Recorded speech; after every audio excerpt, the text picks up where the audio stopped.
Welcome to the Fight Game. He's Icewater. I'm Puma. And the big fight coming up this week with Haney and Garcia. I mentioned to you earlier that Garcia is calling out the monster. I don't know why. Eat the plate that's in front of you, son. Don't jump to something else before you got the guy in front of you. Um, a few weeks ago, we talked about this fight. I didn't even really know if this fight. I'm still skeptical if this fight is really going to happen because of all the issues that Ryan Garcia Jr. was coming up with, and I'll be surprised. I wouldn't be surprised if this fight gets called at the last minute with some of the antics that he's been, displaying for the last few weeks. But I know that for me, I don't think Garcia. I think he's bitten off more than he could chew with Devin Haney. I look at this as being a stoppage before round 10 or a unanimous decision if Ryan Garcia can kind of hold out and try to stay safe. But there's no way, unless a miracle happened, I could see Garcia winning this fight. Yeah, I can see why you would say that. I think the thing about Ryan Garcia is we've heard about the potential, right? We've heard about how great he could be, and in the gym he looks sharp, and he's this, and so people are looking for a fight where he shows you some of that potential. And I'm not sure if we've seen that yet. We've seen that he can get a lot of followers on social media, right? But if he was to able at least just even really compete with Devin Haney, it would have his stock raised up. And I wouldn't be surprised if he doesn't win this fight. I mean, he's young enough where he'll probably be around, but I can see him trying to do some other stuff. Because how many fights can you lose of this caliber? Each time they pump him up and give him another opportunity, and it's like you keep coming up short, and it's almost like you're picking the wrong people, Yeah. right? I'm just saying. So you went from one extreme to the next. You fought Tank Davis, David Davis. Now you're going in against Devin Haney, a guy that you're nationally bigger than, but a guy that's put on some weight and seems to be doing pretty well. So if you lose this fight, where do you go next? And I think the issue is um, Ryan Garcia has to get serious. He doesn't seem serious. It seems like he's talking about the model. He's doing everything but the right thing. Supposedly he was drinking or whatever, doing the training. I mean, what are you doing? Yeah. So with all that being said, I think it's going to be an early night for him. I see it either round 5, definitely round 6, uh, that Haney will stop him. And to call Haney talk about pillow hands, but I don't think Ryan Garcia wants to be there. Like Raleigh, right? Everybody's oh Raleigh's, he's okay. Raleigh didn't want to be there. After a while, you start backing up and he start putting his hands up. It's like, all right, y'all got your money's worth. I'm gonna go lay down. I mean, it's just sad, but that's what it seems like. It's like Ryan Garcia is getting all this hype and I'm a man and all this stuff, but I need to see Ryan Garcia for me to take him seriously. Take your craft seriously. It doesn't seem like you are. Yeah. It seems to me that he has this bravado to get him some real good pay per view fights to get some pay per view money, and then maybe go into something else outside of boxing, because he has that star power that people want to see him. I thought at one particular point he was going to be, walking the path of Golden Boy, Oscar De La Hoya at one particular point, but that didn't pan out. But I could just see him maybe one or two more pay per view, performances, and then maybe going to acting, going to some other industry other than boxing. Because you're right, it doesn't seem like he take it seriously.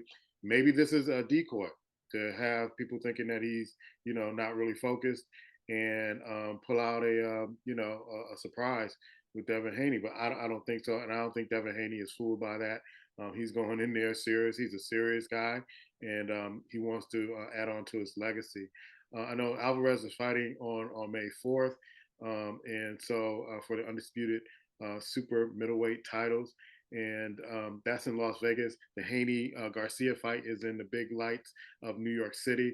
What do you see with that? I know it's a few weeks coming, but what do you see with that Canelo Alvarez fight with Jaime? Well, I think the thing was Canelo is, they're saying because he's in this place in his career, they're just kind of selecting his fights, right? But you got to say that one thing you got to take in consideration that his opponent is undefeated, right? So Mhm. regardless, man's been doing something right.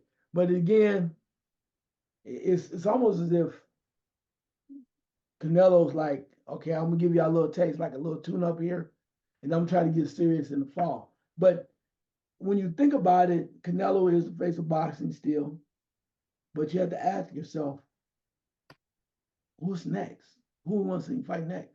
What's the next real challenge? You don't want to fight Bivol, right? If he wins, David Benavidez is knocking on the door, but you don't know when he's going to show up or whatever. But the question is, I think that Canelo has going to have now is those that love him, they'll watch you no matter what. But then other people like, when you gonna fight somebody? Right. Yes, similar to what I say, like with a little bit with Ryan Garcia. You like the boy you cry wolf. You out here saying, yeah, I'm ready, I'm getting these opportunities, but it's like we done watch you 6 times, man, and no results. I'm not gonna keep spending my money watching you lose. Right. I mean, you're not. And I think for Canelo, it'll be interesting to see how this is played out. But Canelo, we need to see you in there against somebody that's gonna give you a challenge. And I don't know who that is, but I'm just tired of talking about it. I want quality boxing, and maybe I got to wait on the heavyweights to come back, or with my Fury and Usyk. I really want to see that fight, or some other stuff too. But it's time. Quit playing around. It's the spring. Let's see some damn fights. Come on, Yeah. Amazon, PBC. Calling them out. Calling them out. 2 days. Yeah. 2 days after that, on May 6th, you have the Monster against Lewis Neary for the undisputed super bantamweight titles. That's going to be on ESPN probably early in the morning, like about 5:30 in the morning. So if you're up that particular time, you can catch that fight. But it's interesting because I believe both of these fighters are undefeated at this particular point, and if I'm not mistaken. And what do you see in this fight? We're talking about the monster, right? Yes. I mean, it's hard. It's hard. I mean, undefeated or not, it's hard to go. The man is just dominant. I watched the last couple fights, and in a way, aka the monster, is just so laser focused, and at that weight, it's hard to come after him. I think I told you. I think his brother fights uh, in the weight division right below him, Yeah. and I think he's gonna do what does Monster does. He starts a little slow, kind of tracks his opponent, and then he goes in for the kill. And that's what he does. I think he'll do the same thing here. But what I'm really watching now, I know I said his brother's fighting at one, is it whatever, right below him, probably 112, whatever. If he's at 126, 118, whatever he is, right below him is his brother fighting. He's a pretty good fighter. But there's a guy, I think I told you from Japan, Nakatani. Mhm. Nakatani. I know they're probably going to make him fight the younger brother first and then step into the monster. I want to see Nakatani versus the monsters right in the area 118, 126, 112. Let's get all that. Wherever it is, I think that's going to be must. It's going to be, to me, and I like the smaller guys and I like folks that are not getting a lot of recognition.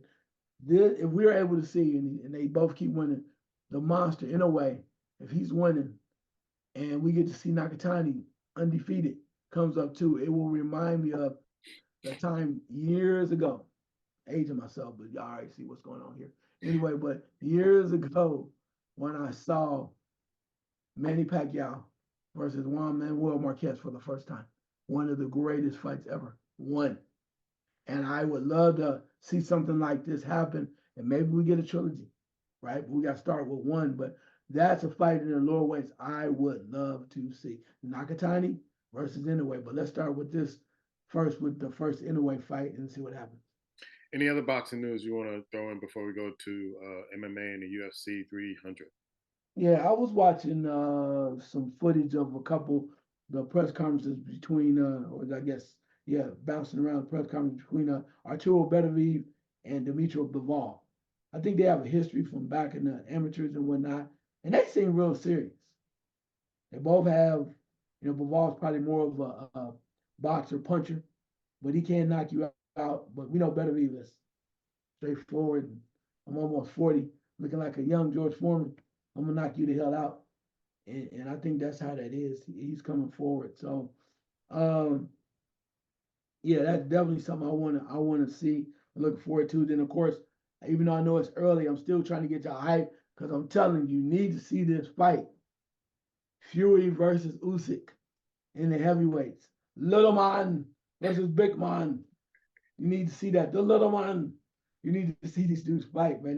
They're entertaining, but I just want to see can Fury catch the little man and take him down, or will Usyk be able to evade him and still hold on to the belts? I think that is, for me, that's going to be must see TV.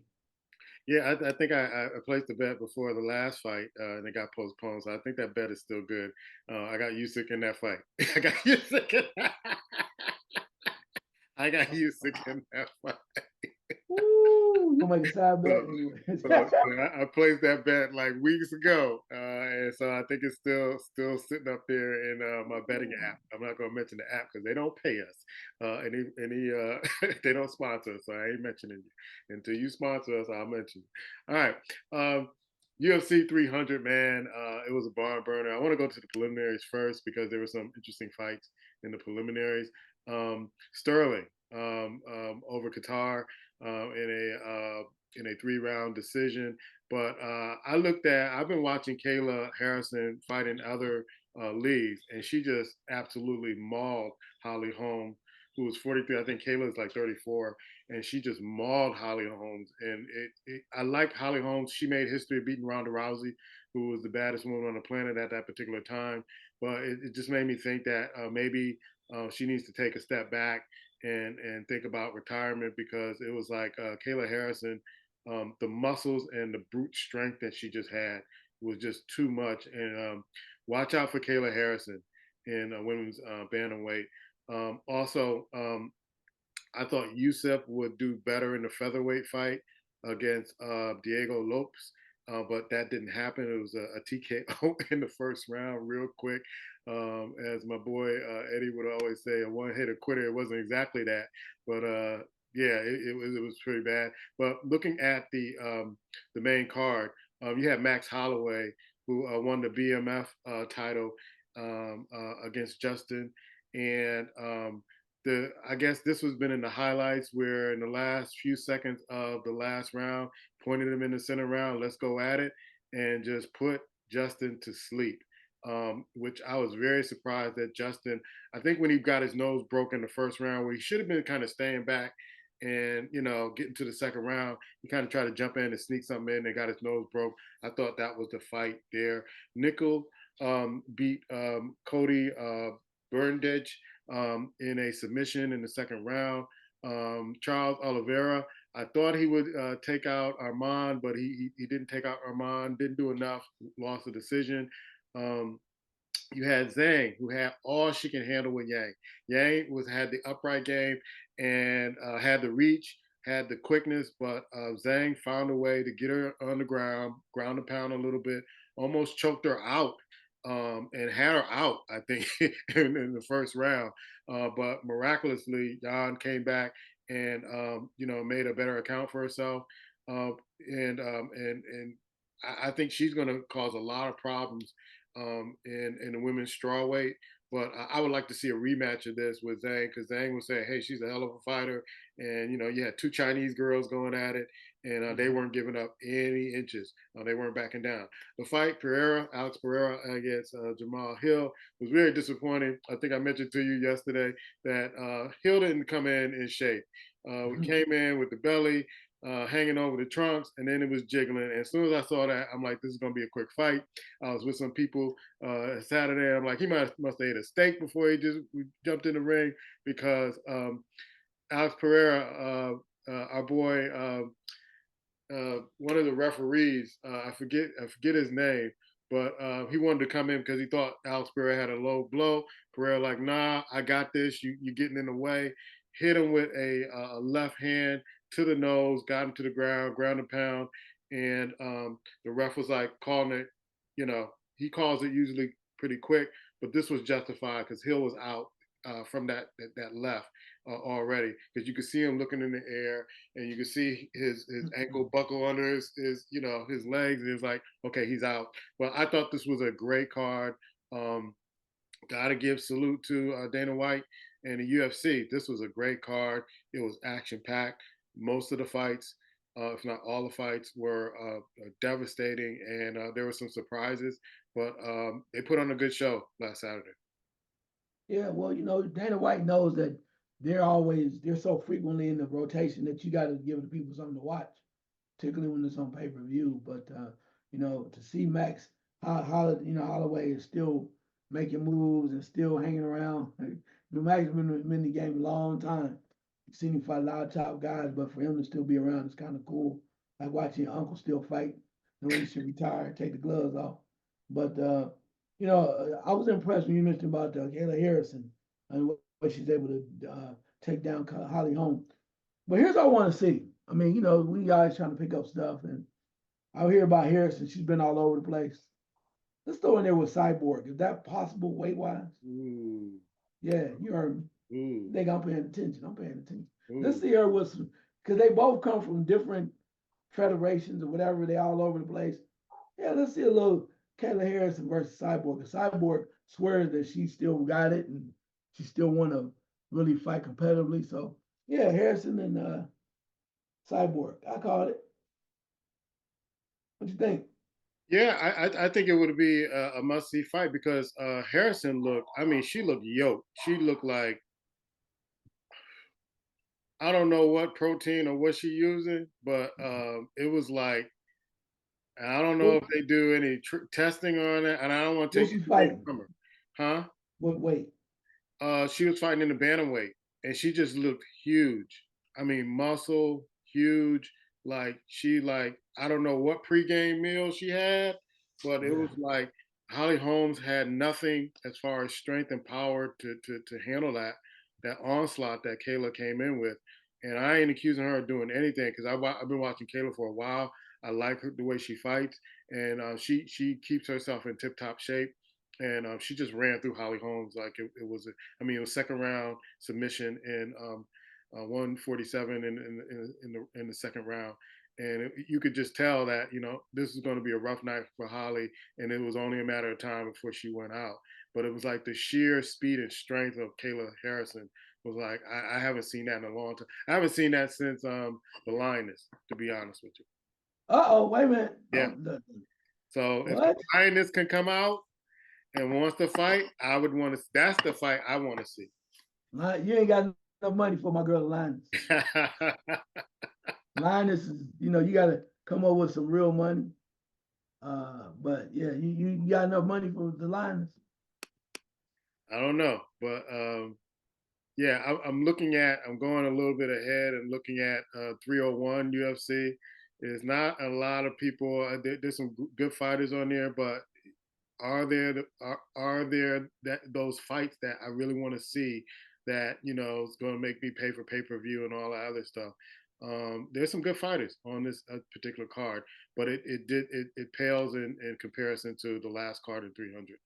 That those were some great fights, and like I said, I have to tip my hat to the UFC for putting on a great night of fighting. It was exciting. You were on the edge of your seat every fight, and it was some good matchups.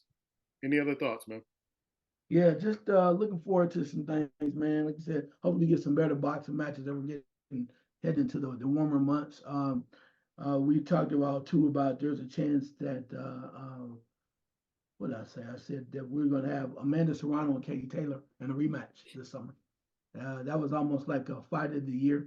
Yeah. I think it was in Madison Square Garden or the Barclays. Yes. Yes. It was a great fight. Kind of stood on its own merit too. Hopefully, the rematch can actually live up to what we're looking forward to because they both are banging. I think they both learned from the fight, particularly Serrano. I think she came out early real fast and then she kind of didn't get caught, but she kind of lost some steam, some stamina at the end, kind of like a la, even though she getting knocked out, a la Thomas Hearns versus Sugar Ray Leonard, right? It's like if you had a little more stamina, Tommy, you could have won that fight, both of them, in fact. But I think that's key. So to see both these women compete will be great again, and like I said, I hope we just get some real fights because I'm tired of just watching on the sideline. And somebody fight my guy Lubin, Erickson Lubin. I want to see him in the ring again. I can kind of see why people, because I had such high hopes, and then the way he kind of lost when he took his first loss, and then he fought Fundora and didn't look good in that. So he's going to have to. I think he's going to have to be so dominant in his next fight to get some traction to get some of the bigger fights because I thought he was on the rise, and then when he took those losses, it's like maybe he's not ready yet, and how he responded from the losses was concerning for me. But I would like to see him fight also. I really would. Yeah, yeah. But look at it though. I mean, I understand that, but look at it. He took chances, Yeah, right? Against champions. Now, say what you want to about the controversy about the blood and everything. Fundora now is a champion, yeah, right? And he gave, I think, now it's coming out that people were trying to jump on the wagon. I think we said it before that I thought that he could get Zoo without the blood. And because I said that he's a mummy. He's a mummy. And yeah. therefore he just comes straight forward. And the way if Fundora can do that, I know it's a bloody mess, but imagine a real skilled boxer. He's gonna have trouble. But he's called. I mean, now I think he's desperate. Of course, I'm talking about he's desperate. So now Zoo wants to fight anybody. So it's called out Terrence Crawford. I think he fight Errol. He fight whoever.